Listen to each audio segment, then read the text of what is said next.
I know there are going to be a lot of questions about this. There are a lot of numbers here. I'm going to walk through it fairly quickly, and then we can have a discussion about it. So I just want to remind people that this is the initial phase of the project, phase 1. You've already seen that the central utility building, the roadways, all the landscape, the first academic building are all about to start. The other 2 buildings that we're looking at are the residential building and the co-location building. Both of these are expected to start in May of this coming year.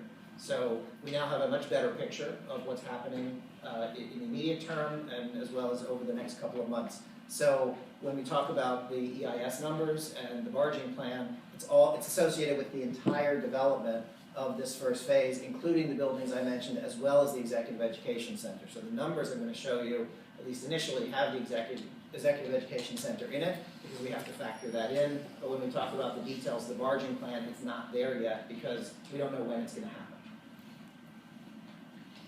So to go back to the original ULURP commitment, we did make a commitment, it's memorialized in the ULURP documents, to reduce the number of construction vehicles along Main Street by approximately 40% from the numbers included in the EIS for the project. So that's the starting point. But there were 3 specific commitments below that. One was building material not reused on the project site will be removed by barge. That's within the demolition project. We've made good on that commitment.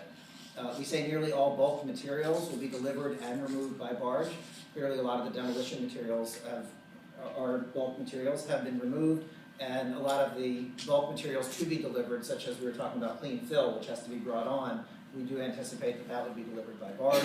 And then finally, heavy materials, such as steel, curtain wall, large equipment, would also be delivered by barge. Because I think one thing we understood from the beginning was that while people were very focused on the numbers, and that is something important about the trucks, not every truck is equal. And so getting the trucks that are the heaviest and the most impactful off of Main Street would yield better results than taking smaller trucks off. So that's the commitment that we made.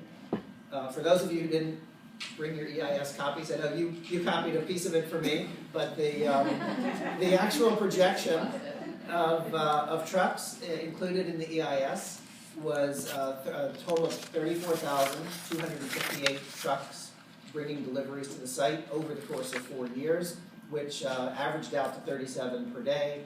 It peaked in the 3rd quarter of 2015 at 67 per day. So from our perspective, a 40% reduction would result in 20,554 trucks, which would be an average of 22 a day or a peak of 40 per day. Again, the numbers all seem high, but it is over the course of 4 years. Those are trips or number These are of trucks? These are not trips, these are trucks, these are deliveries, these are individual deliveries. Yeah, if you want trips, you just double it. Sorry, what was the? I thought it was 36 months, and then like a period of non-build, and then 36 months. Is it? Well, the 4 years includes the 4 years includes the demolition, right? So it started at the. I mean, when the EIS was done, I believe we were looking at starting the demolition in late 2013. And then the project opens in the summer of 2017, and the day it opens there's still work to be done. I guess we're thinking, I just have this stuck in there, 36 months for the trucks down Main Street, so anyway, it was 4 years. Yeah. Well, it was 4 years for the whole project, but again, we're already, from that time frame, we're already 12, 13, 14, we're probably about 15 months into it. Oh, okay. And your 40% has already applied to the barging that has done during the demolition phase?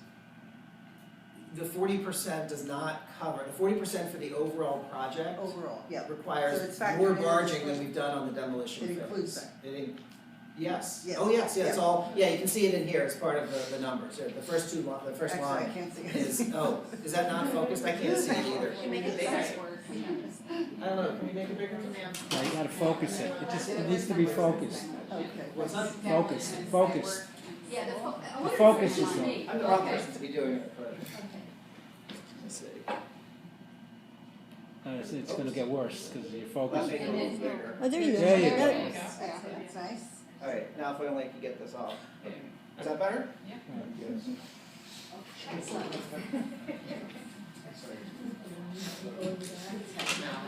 All right, so this takes the number of trucks that you just saw in that table and it puts it into a chart.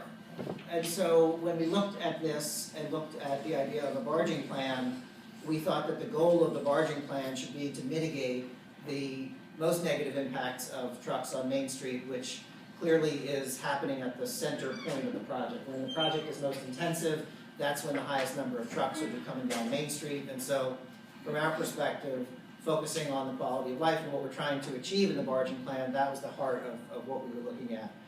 The average of 37, if we felt if we could pull those peaks all down below 37, that we would have achieved something pretty impactful.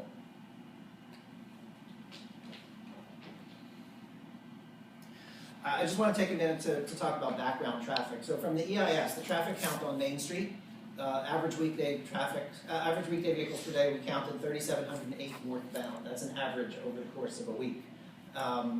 Manhattan, just for reference, a Manhattan single lane average is about 6,000 to 8,000 a day.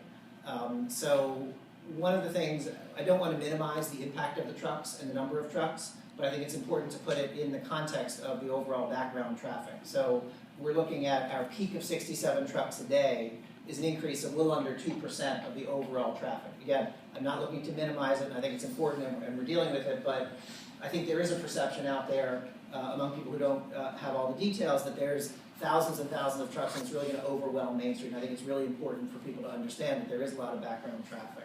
The other thing that's important to know is that when we did work with HHC, they told us they had about 10 truck deliveries per day to Goldwater Hospital, which is 10 trucks. Again, that would be 20 trips. But the big thing there is that they had about 500 cars parked during the course of a 24-hour period. They had, at peak time, we did counts, so there were about 350 at a peak time during the day, and then of course they had 2 overnight shifts as well. So between all of those 3 shifts, they had about 500 cars coming down to the island, and then to the south end of the island, and then coming back from the south end of the island. So all of that traffic has disappeared at this point. I don't know if people have felt the impact of that, but that's something that has certainly happened over the last year. And that's important, to, again, to keep in context when we talk about numbers on Main Street. Andrew? Yes? I was just wondering, in terms of the numbers, Yes. first number there, did that include the Southtown construction? Was it during that period? Or was it post the heaviest construction? You know, I will get for you when it was actually done. It was done during the EIS, which was probably in early 2013. So I think it was before. I think it was before the construction of number 7, but after the construction of number 6. I don't believe there was any major project happening at the time, but I could be wrong. We'll look at the dates. Is this the time to ask about the kind of, when you say trucks, are we talking about concrete mixers? These are- Partially, yeah. Let's go through it. But yes, concrete are Okay. a piece of the trucks on Main Street. So strategies for reducing the vehicle numbers and the impact. So starting at the 34,000. So reusing the crushed material, demolition materials on site. That's been very important to us. Reusing the soils on site. We talked to the city and we did get permission to move soils around the site because they're clean soils, as we talked about earlier. We're also working aggressively with the contractors to reduce overall project deliveries, and I'll talk about that in a little bit. But the key to the whole thing is this barging plan. So it's an aggressive plan, it's an easy to use plan. We have multiple different developers and multiple different contractors, so we need to create a central barging plan that all the different contractors can use. If they were each using their own plans, they might have multiple different ones coming to the island at the same time. It would be very difficult to organize. We're incentivizing the efficient loading of barges. I'll talk about that a little bit. But here's the real key, is that we need to align the peak barging period with the peak construction period. I talked about that a little bit before. That's the way to achieve real impact in terms of reducing the numbers and reducing the impact on Main Street and the community. And also reducing early morning peaks. As you have seen from some of the numbers, that's when a lot of the trucks want to get there to deliver their materials. So here's the plan that we're putting forth. It's an 18-month plan. It starts in October 2015. Each barge that we're talking about can hold approximately 10 large trucks. If they're smaller trucks, it can hold more. If they're oversized trucks, it would be fewer. And we're aligning the peak barging period with the peak construction period. And I'll go through the numbers on all of this. In the fourth quarter of 2015, we are going to start the barging plan, October 2015, with approximately, on average, 1 barge per day. During the calendar year 2016, we anticipate 2 barges per day on average. And then in the first quarter of 2017, we're looking at 1 barge per day. And I'll show you later how these numbers are aligned with the peak construction periods, which have moved out by a little bit. So in terms of reducing the impact, you asked the question about the types of trucks that would be on Main Street. So clearly the first thing that we're trying to do is take the heavy equipment trucks off Main Street. And the three that we've really focused on are steel deliveries, which tend to be in flatbeds that can be oversized.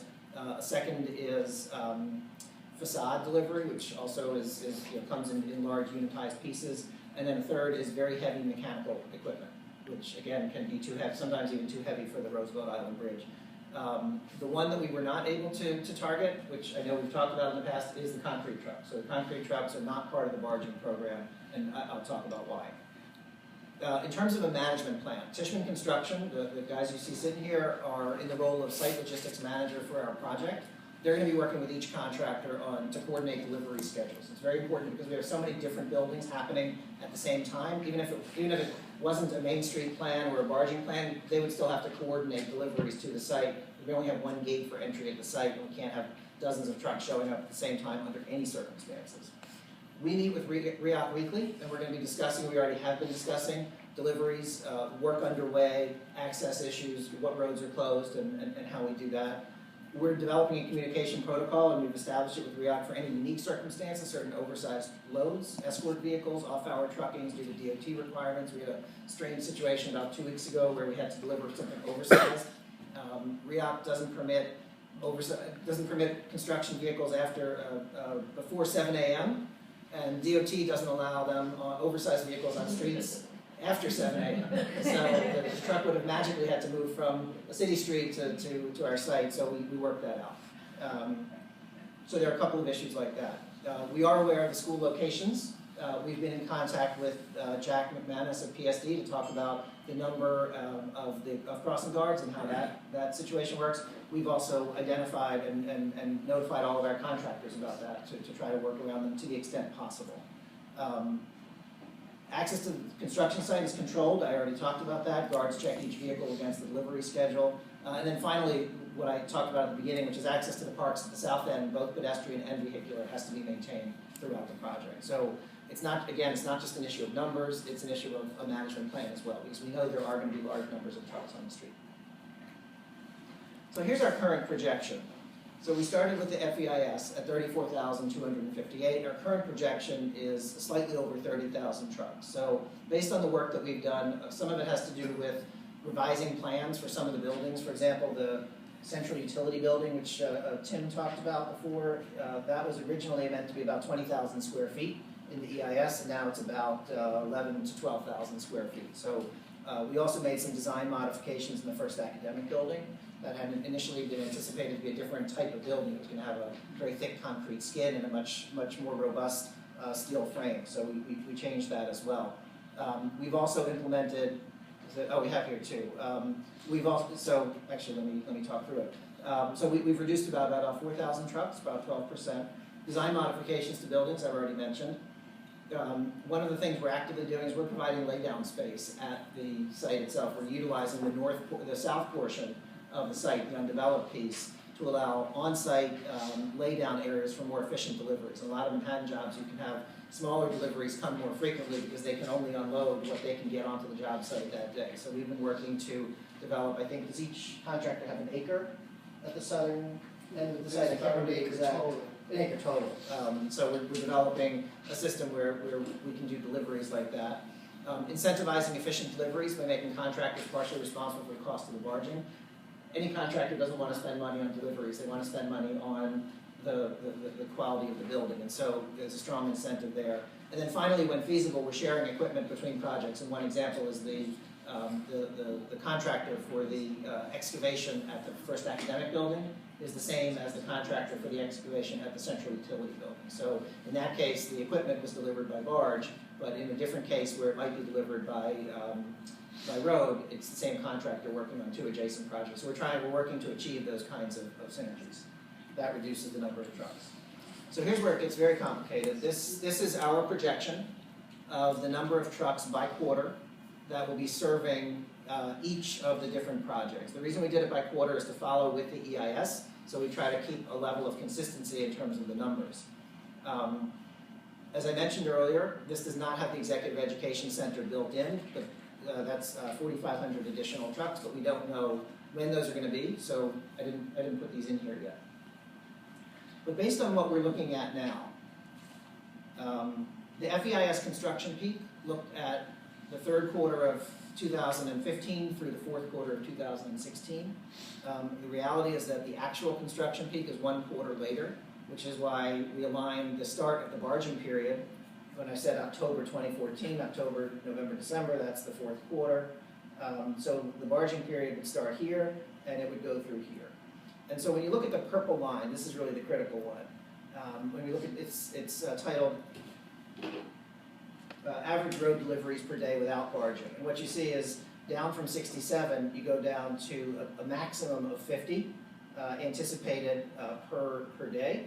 And with the barging, that's without any barging. And once we apply the barging, we're looking at a peak of about 39 per day. And as I mentioned before, our goal was to try to bring it down to that average of 37. I want to say one other important thing, which is that I said that we're going to have, during this period, we'll have 2 barges per day with capacity of 10 each. So why don't we only take credit for 11 trucks when we have capacity for 20 trucks? The reason for that is because of the way construction works, you can't anticipate that you're going to fill every barge 100% of the way. So the important thing here is that we're designing a system that has a lot of extra capacity. If we can use that capacity for additional trucks, we will. If we can't, then we won't. But it's not such a tightly wound system that it's going to fail if a single truck misses a single deadline to get to the barge. I think, you would know better, but I think we're at about a 60% capacity in terms of our calculations. So again, that's why you don't see the full number applied. Andrew, is this Yes. truck trip, or is this twofer, is it round trip or one? No, leg? this is deliveries. This is one. This One is leg. yeah. No, this is round trip. this is trucks. Trucks, Actual trucks, individual. not trips, trucks. Right, it's trucks. So when We we always say talk about- 50, we always it's talk one about trip. When we trucks. see 39, it's double. Correct. That's right. It goes. They go down one way, they go back down. Yeah, go Exactly right. Exactly right. Yeah. Just speaking, I appreciate the extra capacity, and I understand that completely. It's a good idea. But I wanted to ask a question about the trucks themselves and the entrance. Let me finish first, Got it. because I know this is complicated. Let me try to finish, and then we'll open it up. So here's an update of the slide showing, just taking that chart that we showed you. We're going to put all this online. We're going to share this with people so you can see it. This shows our new projection of required deliveries daily. You can see that the peak quarters have moved a little bit later. That shows it without any barging, and this shows it with barging. So again, we're trying to push down those peaks. These are the 6 peak quarters, so 18 months of peak activity that we're using the barging to pull down the numbers. And then when you look at the overall projection, of course, all the blue on the left-hand side is the barging for the actual, for the demolition. So this is the last slide, right? Okay, so meeting the 40% commitment. So the original projection I talked about was 34,258. The FEIS, if that's reduced, allows for approximately 20,554 trucks on Main Street. So we're talking about removing over 13,700 trucks from the roadway. Based on the traffic mitigation and the work we've done with the contractors along with some design issues, we've reduced it by about 4,000 from our projection, which means that we have to reduce about an additional 9,600 trucks, of which approximately 6,000 will have been reduced by the barging project, by the demolition. And so we were saying a minimum of 3,600 have to be eliminated during the construction. So our goal throughout the project is to barge about 10,000 trucks. So we're about, by the time demolition is done, we'll be about 60% of the way toward that commitment. Now I'm finished.